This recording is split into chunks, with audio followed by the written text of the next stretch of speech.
Hello, everyone. You're listening to the latest Flyers Talk podcast. I am Jordan Hall, and as always, I am joined by the dynamic Joe Fordyce. Joe, the Flyers are off to a nice start to their season. They are 3-1-0. Last year, they also started 3-1-0.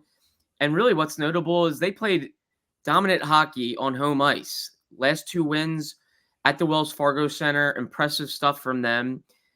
Joe, your biggest takeaway, good or bad, from this start for the Flyers? Well, I'm going to say, and this is kind of obvious, and it really focuses on the last two games, and that's Carter Hart. I mean, he looks like he's playing. During last night's game, I had a thought, is this the best two-game stretch in his career? Because he just looked like nobody was going to score on him. And it's interesting because I feel like with everything going on with this team, with the rebuild and the young guys playing, it's almost like it's an afterthought. Like, hey, Carter Hart, he's been awesome too. Because that's not really what's focused on. And then I heard John Tortorella on the broadcast last night say something to the effect of he's the backbone of our team during one of those like mid-period interviews. And I thought to myself, it's like, are we taking it for granted now? And is it okay to do so? Because in the history of the league, the teams that have had these great goaltenders, and I'm not comparing Hart to a guy like Martin Brodeur, but I'm sure the Devils took Brodeur for granted after a while. You focus on what's going on the ice, and if all else fails, he's back there to stop it. Mm-hmm. And it's almost been that sort of attitude the last two games, like, well, if all else fails, Carter Hart's playing great. So we do have that, going for us. So I think he's looked great. He sounds confident when he talks after. And it brought me back to something that he's been saying since the beginning of his career. And that is he wants to play every game. And this stretch that they have right now, they're fortunate enough to not have any back-to-backs, so they can keep playing him every game.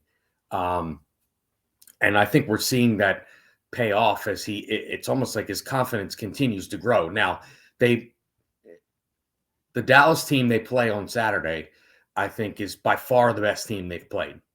And we'll see what that's all about, but because I think Dallas is a cup contender for sure.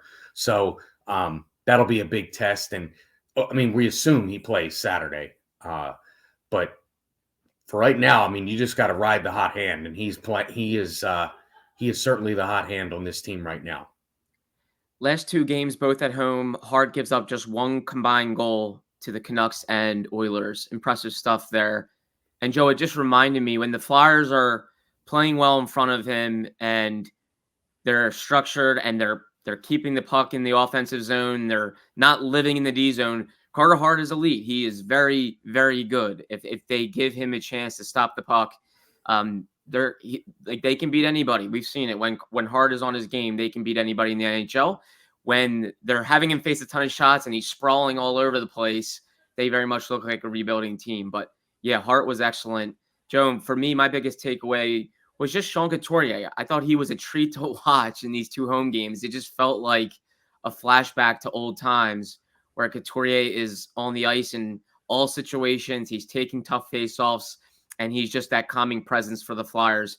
He truly was a treat to watch. It was fun to watch. If you like watching hockey and you like watching 200-foot prowess, you would enjoy watching Sean Couturier. So I thought just seeing him out there and looking like himself again was really impressive and fun to watch. Well, the thing with Couturier is, too, we don't know that he's 100%. There was some speculation he wasn't going to play the game the other night against Vancouver, and he ends up playing. He didn't really reveal much about what was going on, aside from the fact that it wasn't related to his back injury that he missed most of the last two seasons with. But if he's not 100%, whatever percent he is better than most guys 100%. And I don't remember if it was Alain Vigneault that said he kind of just cures what ails on the team. Yeah. Like, we need to get a guy going, put him with Couturier. If we need to, if we need to tighten up defensively, put Couturier up. Like, he settles everything down. And you see that early in the season. You see him come out there and it just, everything settles down. And he just makes everything better when he's out on the ice. And, to me, he is a John Tortorella player, if I've ever seen one. And I think when you hear John Tortorella talk about how he plays, you see that, or you hear that. Couldn't agree more. And Thursday night was just a prime example of what they've missed in Couturier. It's a 2-1 game. Flyers have the lead. Second period, the Oilers power play hits the ice, and that's like a swing right there. In years past, without Couturier, the Oilers probably score at the tied game going into second intermission, and who knows where the game goes. But Couturier on the PK shows what he does. He strips McDavid or intercepts his pass. Puck goes the other way. Walker scores a shorthanded goal. It's 3-1 Flyers, and suddenly the Flyers are in control. It's like Couturier, those are things he does that I don't think they've had in the last year and a half, almost 2 years. So, just very nice to see Couturier back out there and doing what he does. But Joe, shifting gears. Joe. I just said one comment on that. If you think back to the last time Edmonton played here, it was later in last season. So, and obviously there was no Couturier. They must have been thinking, what's going on here last night because if I remember correctly, that game, I think Connor McDavid had 3 or 4 points in the third period alone of that game last year that sealed the win for Edmonton. And he was just allowed to do whatever he wanted all night. I think he had 8 or 9 shots on goal, and last night he had 0 or 1. I heard somebody say 1, but the box scores showed 0. So they must have been thinking, like, where's the team we played, 8 months ago here in the same building? And really, that's all about Sean Couturier and his activity on the penalty kill, because their power play, I don't remember a time in Connor McDavid's career where you saw Edmonton's power play look as disjointed as it did in that game last night. And what can you say? It's Couturier. And I'll give credit to the other guy. I mean, Cam Atkinson is a great penalty killer. Yes. And he was out there last night too. And both of those guys were not there when they played last year. Yeah, it's easy to forget. Both those guys are all situation players. They help you on the power play, but they are huge on the penalty kill. And they're guys that can play 18 to 20 minutes a night up front. I mean, those are 2 huge absences. And it makes it even more impressive that the Flyers actually started 3-1-0 last year as well without those 2. Joe, a big storyline is last 2 wins, no Morgan Frost. Healthy scratch. He was scratched for the opener, scratched for the second home game. Where do you think this goes? When does Frost get back in the lineup, and who might it be for? Well, here's the thing. It's last year we knew who the targets were for Tortorella. And I think we're seeing early who one of the targets is this season. And there's no mixed messages here. It's the guys that earn their playing time. I mean, and I'm not just talking about Tortorella. Danny Briere said it before the season too. The way the guys play is going to dictate how much they play. And we're seeing Brink. We're seeing Forrester. These guys are making things happen on the ice. Brink more so early on here. And it's more about like who's going to relinquish that spot. And right now, I'm not sure if either of those guys are looking like that's going to happen anytime soon. Certainly not Brink.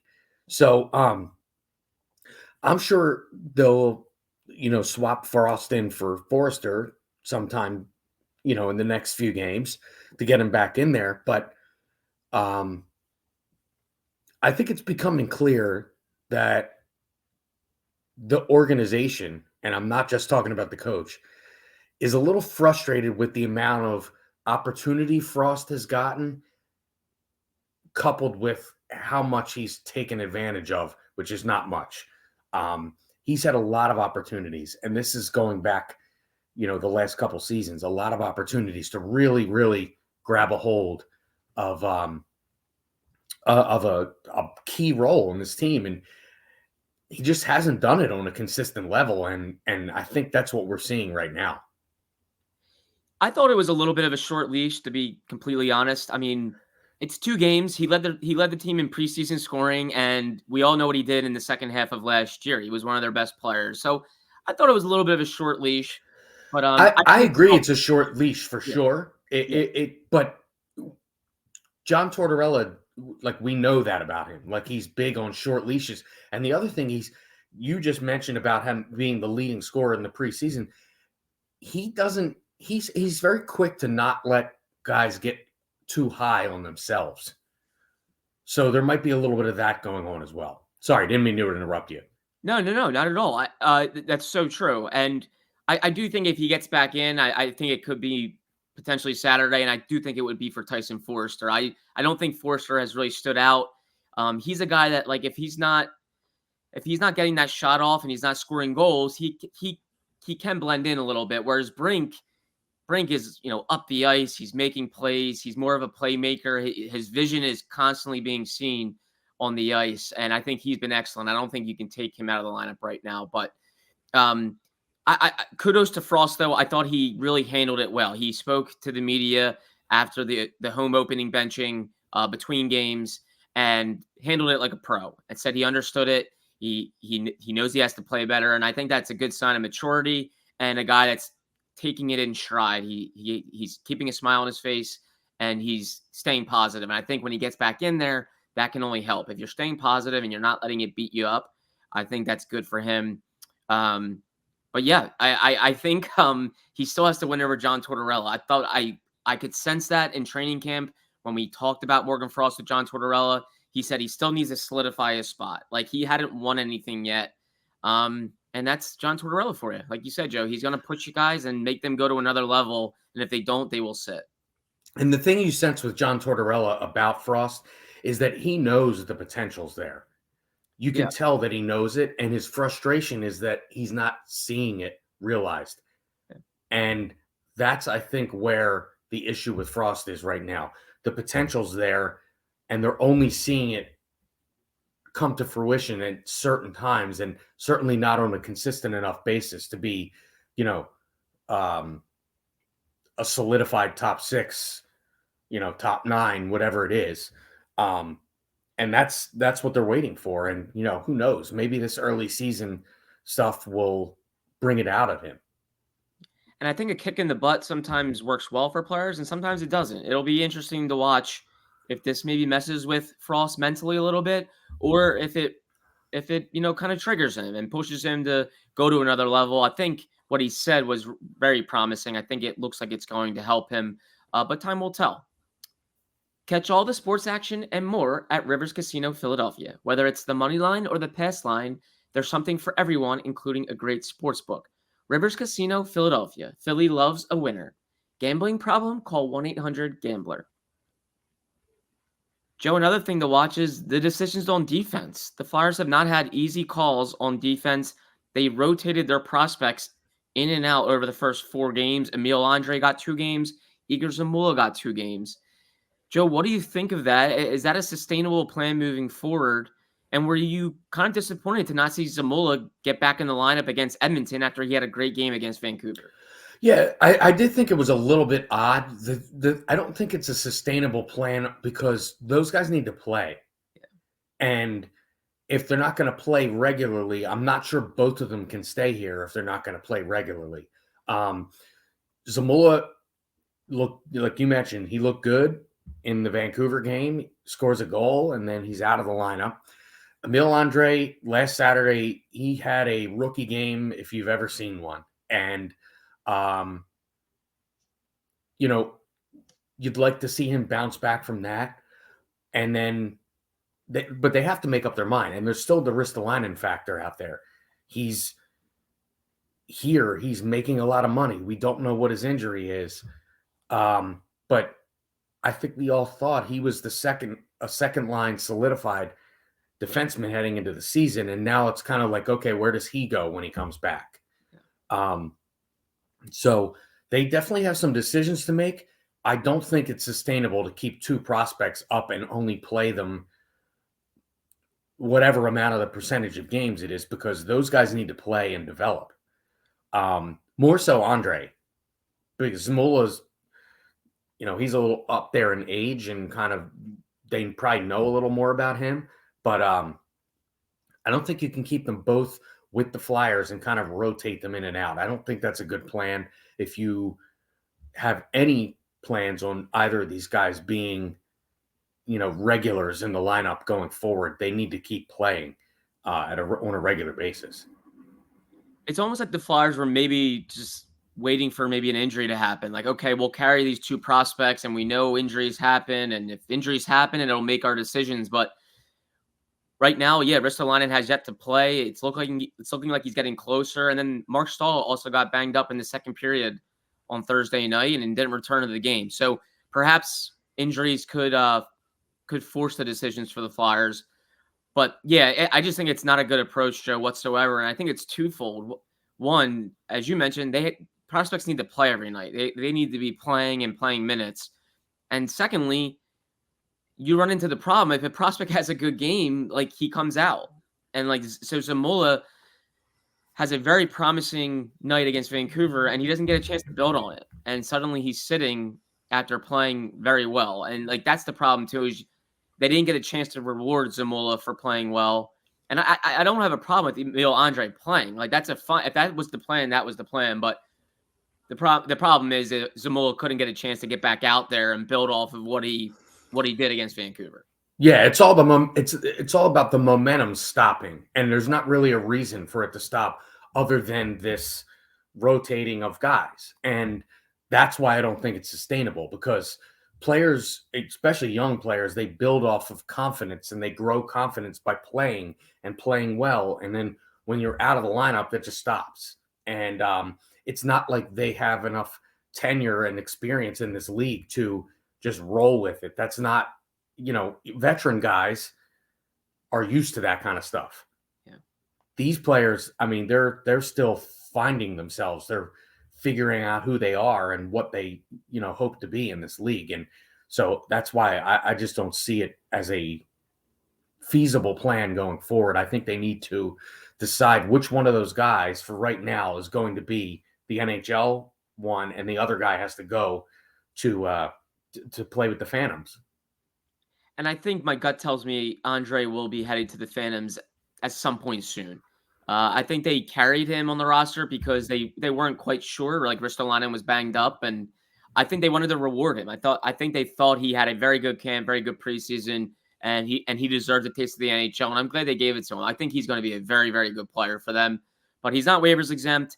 Zamula, I'm sorry, he is waivers exempt. Excuse me, Zamula is not waivers exempt. Would have to clear waivers to go to the Phantoms, and he's a little older, a little more established. I think he'll be staying, and they'll have to find him games among the veterans. Whereas Andre can go to Lehigh, be a part of that culture down there, play a ton of minutes, and it would not surprise me at some point if he's back here. But we'll see what the Flyers decide. But I think, Joe, we agree. Eventually, decisions have to be made here. It's just you can't keep rotating them in and out. It's just not a very good development plan long term. No. But yeah, Joe, you agree. I think Dallas will be a very good test for them. Joe, I think I don't want to take away from their start. I think 3 wins in 4 games, and some of the wins were very impressive. But it's easy to forget last year they were 3-1-0 and they had wins over the Devils in Tampa. So I don't want to run away and say this team's going to be a playoff contender yet. But I also don't want to take away from what they did. I think to play like that on home ice is promising. If you're going to try to win fans back, get them back in the building, playing like that on home ice will do it. That's I think the identity they need to start to develop is playing close games on home ice and leaving it all out there. And sometimes if you quiet a guy like McDavid and Draisaitl, fans should want to come back, I think, to the building and see the Flyers play. Yeah, and one thing I think fans need to notice too is this forward group is pretty formidable with these guys when they're healthy. And people might have forgotten that. I mean, Atkinson only played 1 year here and then he was hurt. So it's almost like maybe they're reminding people like, hey, we actually have a decent forward group here. I mean, and it's deep. And there's some guys in there that just score goals. And maybe with Bobby Brink and, it's okay to just have some forwards that create offense. And, you don't see the last year, John Tortorella talked a lot about they don't have guys that make plays or that finish plays. And I don't feel like you're seeing early this season guys not finishing plays. I feel like you're seeing more of let's finish plays when you have an opportunity. You score a goal. You're not missing the net all the time. You're not, now we've seen it good and bad with the power play, but entering the zone, one of the things that, if we're talking about something that is negative, is sometimes I feel like this power play, they're locked in on that slingshot power play, but they don't have a guy that's particularly great at skating the puck into the zone. And that slingshot only works when you're slinging it back to a guy that's and I think this is part of the frustration with Morgan Frost. He's supposed to be that guy. Yeah. And his zone entries are not great on the power play. They just aren't. And I feel like that's something that's missing with this team a little bit, is the entering the zone on power plays with speed. And that was a problem last year. And this year we're seeing it early on, less of a problem, but from time to time still they have, particularly last Saturday's game, their power play looked like a bunch of guys that hadn't played together. And I think it breaks down when you get locked into doing that on the power play and you don't have a strong skater getting their entry into the zone. And so that's really, to me, that is where you notice the Morgan Frost thing, is because he's supposed to be that shifty guy that plays in the middle, that gets the puck and enters the zone and sets up the power play. Yeah. And we're just not seeing it sometimes with this team. But at other times, the power play looks great and they're moving the puck around. And, so that would be pretty much my lone negative takeaway from early on, is the inconsistency on the power play.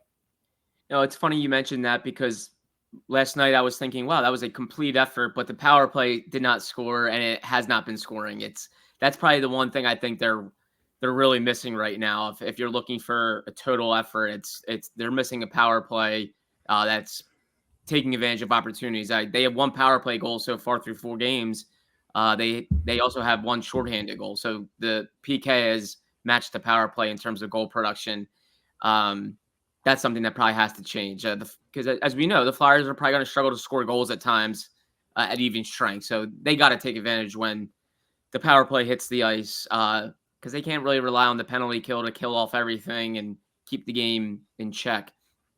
So yeah, one area the Flyers I think can improve is the power play, which has been last in the league over the past 2 seasons. So that's an area where Forster could help, Bobby Brink, and of course Morgan Frost when he gets back in the lineup. They would love if Frost gives them an injection of life there on the power play. But Joe, you guys will have pregame live for this Stars game. The team is in Dallas Saturday night, 8:00 puck drop. A pregame live is at 7:30 p.m. Eastern time on NBC Sports Philadelphia. Don't miss it. We'll have all the coverage right there, and we'll have all the coverage moving forward right here on the Flyers Talk podcast.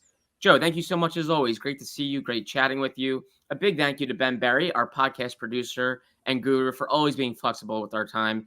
And fans, of course, as always, thank you so much for listening to the latest Flyers Talk podcast. Wherever you get your podcast, please rate and listen. And we cannot wait to talk to you next time.